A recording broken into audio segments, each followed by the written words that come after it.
Et nous restons dans le royaume où la ville de Tanger abrite depuis ce matin la réunion annuelle de l'Association africaine des zones économiques, une plateforme d'échange pour débattre des enjeux majeurs liés à une industrialisation durable et une diversification économique à travers l'Afrique. Pour en parler, nous sommes avec Ahmed Bennis, directeur général de Tanger Medzone et secrétaire général de l'ASE. Ahmed Bennis, bonjour et merci d'avoir accepté notre invitation. Merci Pape, merci pour l'invitation. Alors, promouvoir l'industrialisation durable et la diversification économique, c'est la thématique de cette rencontre. Dites-nous quels sont les enjeux majeurs liés à ces zones économiques spéciales africaines. Alors nous sommes réunis aujourd'hui avec l'ensemble des acteurs des zones économiques spéciales africaines. Donc c'est une réunion qui se tient annuellement. Donc après le succès des précédentes éditions qui ont eu lieu en Côte d'Ivoire, en Éthiopie, au Ghana, au Nigeria, nous revenons aujourd'hui au Maroc. C'est le berceau qui a été derrière la création de cette association. Donc nous travaillons ensemble avec les membres de notre communauté pour le développement de ces zones économiques, la prolifération d'un modèle africain dédié au développement de ces zones économiques avec comme perspective principale l'accélération de l'industrialisation sur notre continent, l'attractivité de l'investissement et puis permettre à l'Afrique de pouvoir rejoindre les chaînes de valeur mondiales et bien évidemment la création d'emplois à forte valeur ajoutée pour le continent. C'est les enjeux majeurs aujourd'hui pour les zones économiques spéciales qui sont un levier de croissance important pour le développement du continent africain. Alors, qu'en est-il aujourd'hui des grandes lignes de la feuille de route pour les zones économiques spéciales africaines ?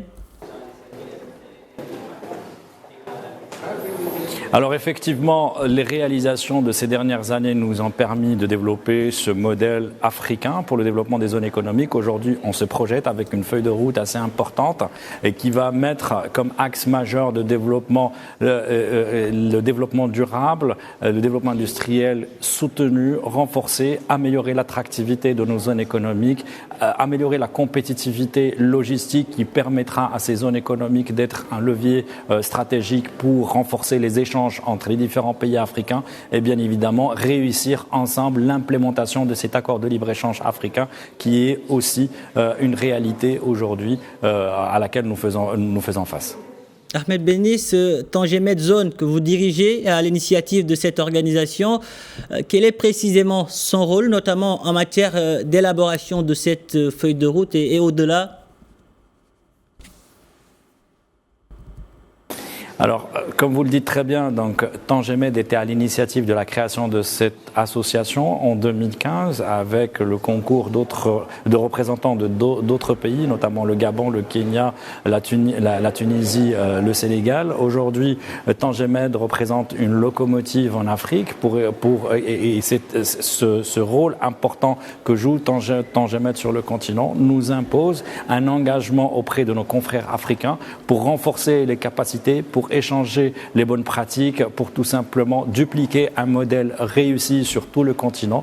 Et à travers notre organisation, on est aussi connecté à différents partenaires qui soutiennent notre travail au quotidien, notamment l'Union africaine, partenaire de cet événement, la Banque africaine de développement, la CNUSED et d'autres. Et donc, connecter les zones économiques à un réseau international d'experts, d'investisseurs et d'institutions financières, c'est aussi un des impératifs sur lesquels nous nous sommes engagés et Tanger Med est derrière pour donner cette impulsion à l'ensemble de la communauté des zones économiques africaines. Ahmed Bennis, merci pour toutes ces précisions. Merci d'avoir répondu à nos questions. Merci.